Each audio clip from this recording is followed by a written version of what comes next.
You ever just kind of stare at a piece of art and think, what is this even saying? Like, what's it all about? Yeah, I know that feeling. It's like artists throwing out all these questions, but it's not giving you any answers. Exactly. And that's where philosophy, I guess, steps in. It tries to make sense of it all, right? Even if we know we might never fully get there. Absolutely. Yeah. It's a constant exploration, this back and forth between what we see, what we feel, and what we think. Well, today we're kind of doing that same dance. We're diving deep into the world of Bob Camblin. Oh, fascinating choice. Yeah. His art is like looking into these visual kimonos, those Zen riddles that just make you go, hmm. Yeah, exactly. Like they make you think, but in a good way. So for everyone listening, we're calling this a deep dive for a reason. We've got a ton of material to work We with. really do. There's his books, of course, Zen and the Art of Enlightenment, volumes 1 and 2. Those are classics. Oh, yeah. And then we've also got Bob Camblin and Complete Works Volume 1. Plus, we've got some exhibition catalogs, biographical info, and even a transcript from a YouTube video called The Tide Pool and the Endless Sea. It's a lot. Yeah. But don't worry, we're going to make sense of it all. That's the plan. Our mission today is to get to the heart of Camblin's thinking, what he was all about when it came to art creativity, how we perceive things, this idea of everything being connected. It's a journey, for sure, Yeah, but hopefully a rewarding one. exactly. So if you're looking for a shortcut to understanding this fascinating artist without getting bogged down, you've come to the right place. Okay, so first things first, who is this Bob Camblin guy? He seems like a bit of an enigma. He really was. His work was highly sought after, but his life and the full extent of his creations, they remained largely unknown. It's kind of intriguing. Yeah, like a puzzle. We know he was born in 1928, started his art journey at the Kansas City Art Institute. A solid foundation. Yeah, for sure. And get this, he even earned a Fulbright scholarship to Italy. Imagine the impact of that, immersing himself in all that history and artistic tradition. All must have been incredibly influential. A real turning point, I'd say. Upon his return, he spent quite a bit of time teaching, sharing his knowledge at places like Rice University in Houston. It sounds like he had a pretty traditional path up to that point. It does. But then in 1976, he did something completely unexpected. He just up and left academia to live a nomadic life entirely devoted to his art. Whoa, talk about a life change. Right. He traveled all over Italy, France, Ireland, Mexico, the South Pacific, supporting himself solely through his art sales and commissions. That takes guts. Yeah, it just says a real dedication to his vision. Absolutely. And what makes this deep dive even more interesting is we have access to a collection of his personal drawings and writings from between 1950 and 1974. Oh, wow. So this is like a behind-the-scenes look. Exactly. Stuff he never intended for the public eye. It's a real privilege to peek into that part of his process. Okay, so let's dive into those personal thoughts. One thing that pops up a lot is his idea of common sense, but it's not what you'd typically think of, right? No, not at all. For Camblin, common sense was about appreciating both science and magic, seeing them not as opposites, but as two sides of the same coin. He believed there was a gray area where those two worlds could potentially meet. So like logic and intuition working together. Yeah, exactly. He was challenging the idea that we have to choose one or the other. Instead, he suggests a more holistic worldview. Makes you wonder if we limit ourselves by sticking to just logic or just intuition. Right. Maybe there's more to be gained by embracing both. And speaking of intuition, Camblin seemed to really trust his gut feelings. Oh, yeah. He used the phrase senza dubbio a lot, which means without a doubt in Italian. He did. Yeah. And he also talked about finding something in nature to surrender to. Surrender. Interesting. What do you think he meant by that?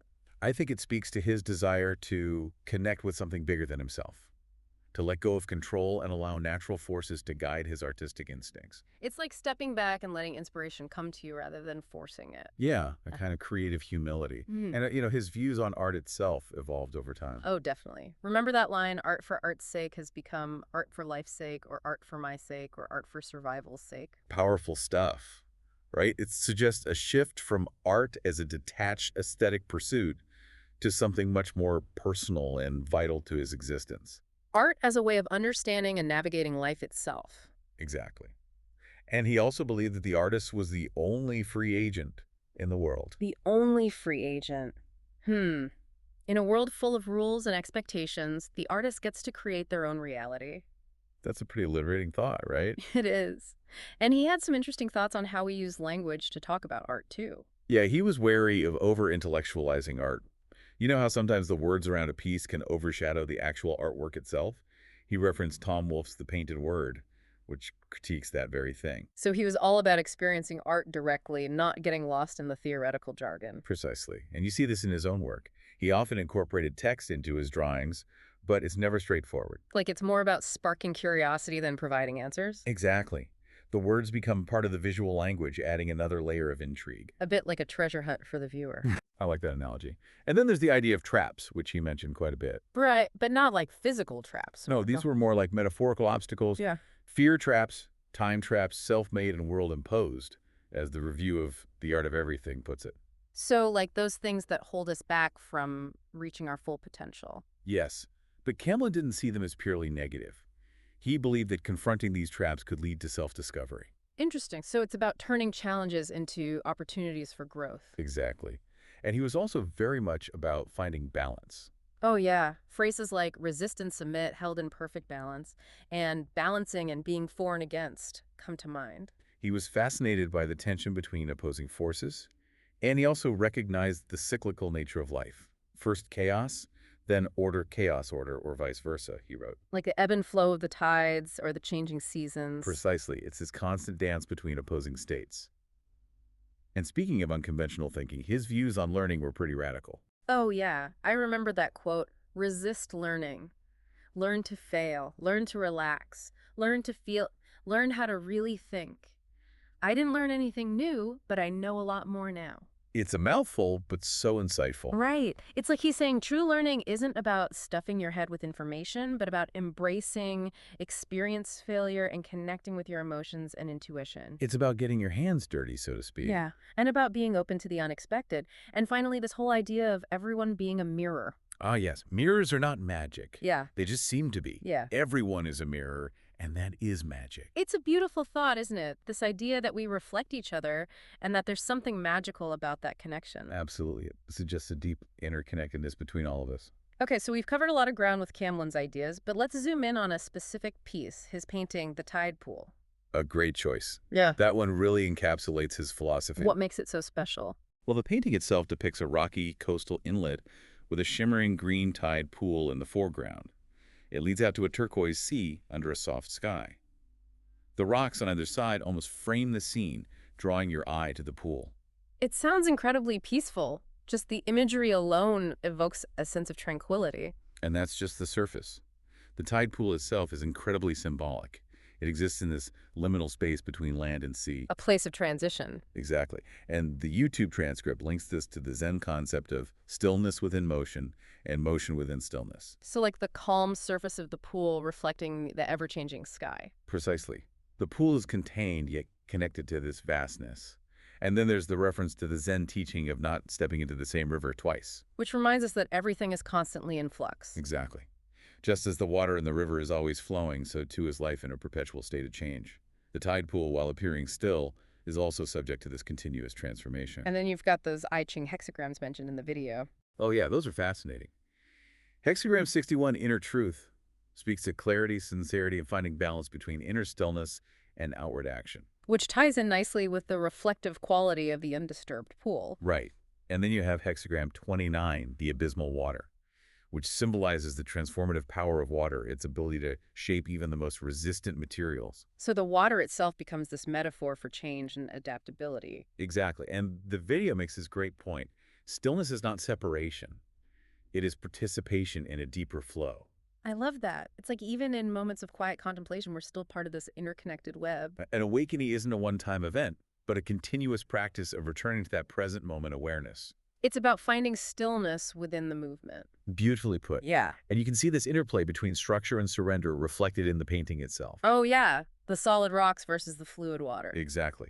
It mirrors the artist's dilemma, the tension between control and letting go, knowing when to impose form and when to allow the creative process to unfold organically. And the video ends by asking the listener, where are you in your journey? Are you holding, still reflecting the world with clarity? Or are you caught in the waves uncertain of direction? It's such a powerful question, forcing you to reflect on your own state of being. And the key takeaway is that neither state is inherently better than the other. Right. It's about recognizing where you are in the moment without judgment. Exactly.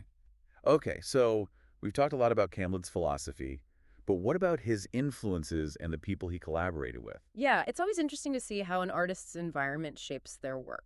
Absolutely. Well, Camblin grew up in Ponca City, Oklahoma, and there were a couple of local landmarks that seem to have made an impression on him, the Marlett Estate and the Pioneer Woman statue. I wonder how those specific places influenced his artistic sensibilities. It's hard to say for sure, but they likely planted some seeds. We also know he was a fan of Ralph Waldo Emerson, the wisdom of the I Ching, and the simple yet profound observations found in haiku and haiga. A love for finding meaning in the everyday. Exactly. And Camblin wasn't one to shy away from collaboration. He actually thrived in those partnerships. Oh, yeah. Tell me about his work with Earl Staley and Joe Tate. So they formed B&E Productions, a holding firm, Yeah. and they deliberately set out to challenge traditional notions of art and authorship through their collaborative events and exhibitions. It's like they were blurring the lines between individual creation and collective expression. Precisely. And then there was his collaboration with Nancy Giordano in the 1980s, which led to the development of their Mouches Volantes style. Mouches volantes, what's that all about? It involved creating these intricate patterns of dots and dashes that produced optical illusions. It really demanded active participation from the viewer. Oh, wow. So it's like the art itself is changing based on how you look at it. Exactly. Very trippy. It reminds me of Escher or Dali in a way. So even with all this creative output and recognition from his peers, Camblin still remains somewhat of an enigma. He does. His unconventional approach made him a legend among fellow artists, and his works are highly sought after. But he's still relatively unknown to the wider public. It's like he's this hidden gem waiting to be discovered, and the book Zen and the Art of Enlightenment was partly an attempt to change that. To bring his unique vision to a larger audience.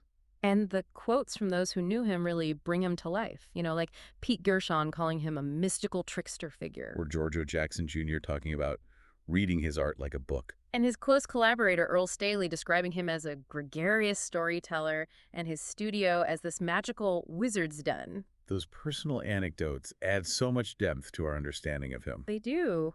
You get a sense of his playful spirit, his intellectual curiosity, and the joy he found in creating and collaborating. Yeah, and Penny Serling talked about his constant questioning and his love for engaging in deep conversations, and Carolyn Farb spoke to the underlying joy that permeated his art. It's like he was always searching, always exploring. Always pushing boundaries. So as we wrap up this deep dive into Bob Camblin's world, I think it's safe to say that his work isn't about giving us easy answers. It's more about prompting us to ask the big questions and to embark on our own journey of self-discovery. Exactly. Like the book review concluded, his art and writings are like riddles disguised as tangible forms, visual Zen koans that challenge our assumptions and encourage us to see the world in new ways. It definitely makes you think about the things we've discussed today. You know, that delicate balance between stillness and movement, the subjective nature of perception, the interplay of art and philosophy. And it leads us to a final thought for you, the listener. Maybe true insight doesn't come from finding definitive answers, but from embracing the uncertainty and constantly re-examining our own perspectives. Like that ever-changing tide pool and the endless sea, it's the journey of questioning and exploring that matters most. Beautifully put. So if you're intrigued by these ideas, we highly recommend checking out Bob Camblin's Incomplete Works. You might just find your own way of seeing things shifting in unexpected and rewarding ways. That's the beauty of art, isn't it? Mm-hmm. It has the power to transform us if we let it. Couldn't have said it better myself. Thanks for joining us on this deep dive into the world of Bob Camblin. We'll catch you next time. See you then. Bye-bye.